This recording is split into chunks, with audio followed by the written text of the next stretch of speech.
অনেক ক্ষেত্রে আমি অনেক মজা করে অনেক সময় বলি যে ইসলাম বা তাওহীদ বা ঈমান আমরা হচ্ছে south Asian version of Islam practice করি। এটা কেন বলি? বিকজ নর্মালি তাওহীদ এবং হচ্ছে ঈমান এটা কিন্তু একটা ড্রাইভার বা এটা কিন্তু একটা চেতনা যে আমি আমার বিজনেস করছি, তো এই বিজনেস করার ক্ষেত্রেও ঈমান আমার ওই বিজনেসটাকে বারাকাপূর্ণ করতে পারবে। ঈমানটা ওই ড্রাইভার হিসেবে কাজ করবে। আমি মানুষের সাথে কমিউনিকেট করতেছি, কথাবার্তা বলি বা যে কোনো কিছু করি, সেই ক্ষেত্রে আমার তাওহীদ এবং ঈমান এইটা কিন্তু আমার ড্রাইভার হিসেবে কাজ করবে যে আমি আমার কথাবার্তা যেন ইহসান পূর্ণ হয়, মানে ভালোভাবে আমি যেন মানুষের সাথে কথা বলি সিনসিয়ারলি। কিন্তু সমস্যা হলো যেটা আমি বললাম যে আমরা south Asian version of Islam ঈমান এগুলোর প্র্যাকটিস করি বিকজ আমাদের সমাজে আপনি দেখবেন যে তাওহীদ এবং ঈমানকে ডিটাচ কোনো একটা কিছু, মানে এইটা সমাজের সঙ্গে সম্পৃক্ত, রিলেট করা যায়, কানেক্টেড, এই টাইপের কোনো কিছু বিষয় না। এইটারে ডিটাচ একটা কিছু যে এই বেশভূষা পড়ে আছে তাইলে সে খুব ইমানদার, এই কাজটা করে সে খুব তাওহীদবাদী। কিন্তু এইটা কিন্তু একটা চেতনা যেটা রিফ্লেকশন আপনার সমস্ত কাজে কর্মে থাকবে।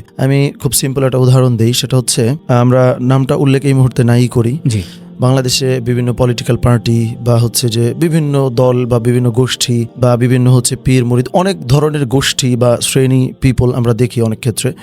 সেটা কেন বলতেছি, আপনি অনেক সময় দেখবেন যে দিবালোকের ন্যায় স্পষ্ট কোনো একটা ক্রাইম বা কোনো একটা অন্যায় ওই দলগোষ্ঠীর কোনো ফ্যান বা ফলোয়ার বা অনুগত কারোর সামনে আপনি যদি হাজির করেন, কোনোভাবেই সে কিন্তু এটার দোষ হিসেবে মানতে না রাজি না। মানে সে বলতেছে যে এই কারণে রাইট, এই ভুলের কারণে সে যা করছে ঠিকই করছে বা এরকম অনেক কিছু। এখন তার মধ্যে কিন্তু একটা ঈমান আছে, তার মধ্যে কিন্তু একটা চেতনা আছে। এই চেতনাটা তার মধ্যে এমনভাবে ইনজেক্ট করা হয়েছে যে গোটা দুনিয়া তার বিরুদ্ধে গেলেও সে যেটা বিলিভ করে এটা থেকে সে সরতে পারে না। সো এইটা বলার কারণ, ধরেন আমাদের তাওহীদ এবং ঈমান এইটা মূলত আমাদের ওই চেতনাটাই, যেই চেতনা আমাদের লাইফের যে কোনো ডিসিশন সঠিকভাবে নিতে বাধ্য করবে গোটা দুনিয়া উল্টায় গেলেও। কিন্তু এইটা যখন হয় না, আমরা কিছু রিচুয়ালস এর মধ্যে ঈমান তাওহীদ এগুলোর যখন লিমিট করে ফেলি, তখন প্রকৃত অর্থে মূল ইসলাম থেকে আমরা অনেক সরে আসছি। ওই যে বললাম যেটা, যে আমরা ইসলামের সাউথ এশিয়ান ভার্সন প্র্যাকটিস করি। প্রকৃত ইসলাম, প্রকৃত ঈমান, প্রকৃত তাওহীদ এইটা একটা চেতনা যেটা আমার লাইফের যে